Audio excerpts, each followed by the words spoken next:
the Ministry for the Propagation of Virtue. In 2024, the Taliban Ministry for the Propagation of Virtue and the Prevention of Vice, a real Afghan government ministry headed by a real Afghan government minister, issued a set of prohibitions on the conduct of women in public. These prohibitions have been widely decried by Western media and politicians as barbaric. The reported reason behind the prohibitions is, apparently, the belief that women's faces, bodies, voices, hair, and even gazes are tempting to men. In this context, it is insightful to recall an episode from the life of Saint Ephrem of Syria. Once, Saint Ephrem was approaching a town, and at the town's gates there stood a woman gazing at the saint. This was the very kind of behavior for which a woman in Afghanistan would be severely punished in the 21st century. Saint Ephrem lived in the 4th century. Having noticed the woman, the saint asked why she was looking at him.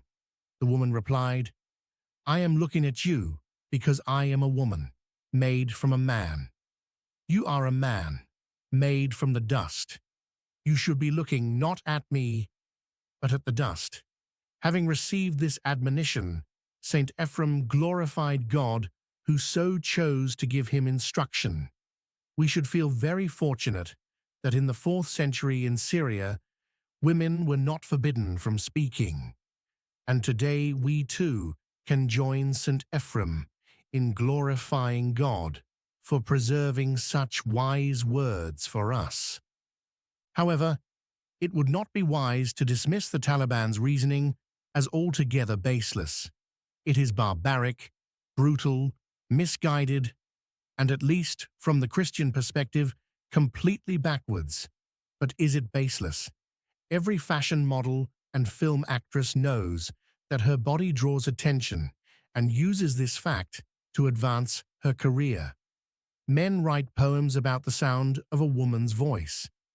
Painters and photographers are obsessed with female faces and hair. Every advertisement creator knows how to sell anything, literally, absolutely anything, by simply putting young, beautiful, smiling women in the ad, doing nothing at all related to the product being sold. To put it very bluntly, every prostitute knows exactly what to wear and what not to wear in public if she wants to make any money. Simple, controlled experiments easily chart involuntary brain activity and arousal responses in men who are presented with images of women in various states of undress. To pretend that these phenomena do not exist in Western society, or any other society for that matter, would be completely unscientific. And we must trust the science, right? Until relatively recently, all Western women wore traditional head coverings, as well as long skirts. One may disagree with the practice or the theology that is sometimes invoked to explain it, but many of our great-grandmothers and even grandmothers covered their heads in public. And in the Middle Ages, the traditional women's dress for all Western peoples included a head covering. Today, some women still choose to cover their heads for religious reasons. No one seems to be waging a campaign to free the Amish girls from their Amish hijabs. Thankfully, no one yet seems to be scandalized that women cover their heads in many traditional Orthodox churches.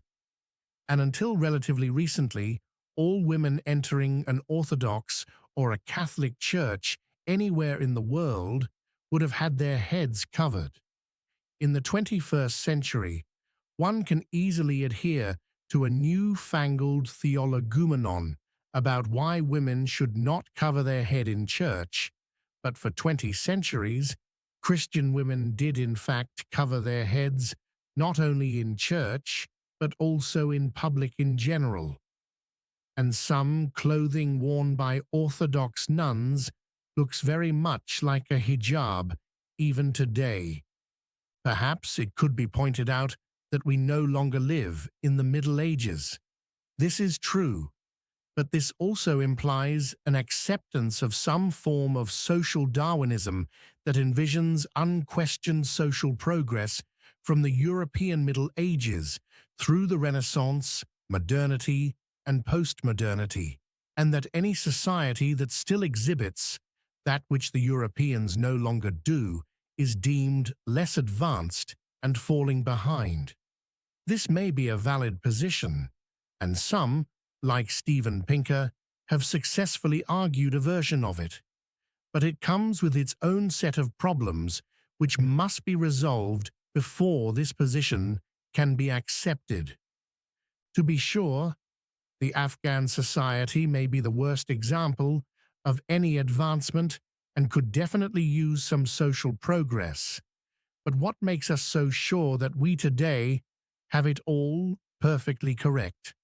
What makes us so sure that wearing the most immodest clothing possible in public or the Free the Nipple movement are good ways to liberate women and to stick it to the patriarchy?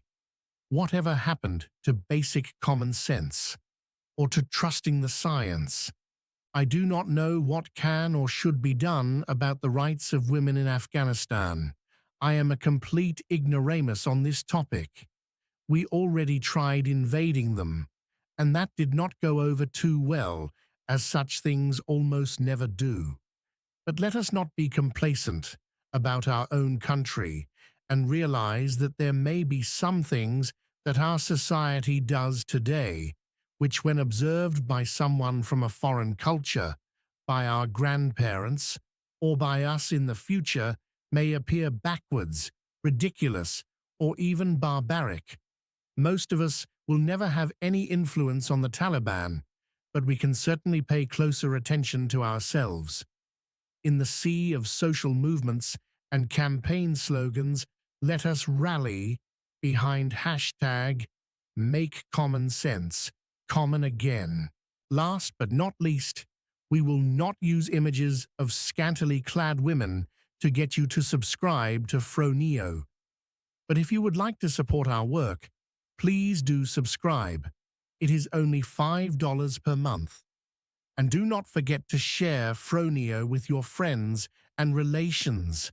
That's just basic common sense.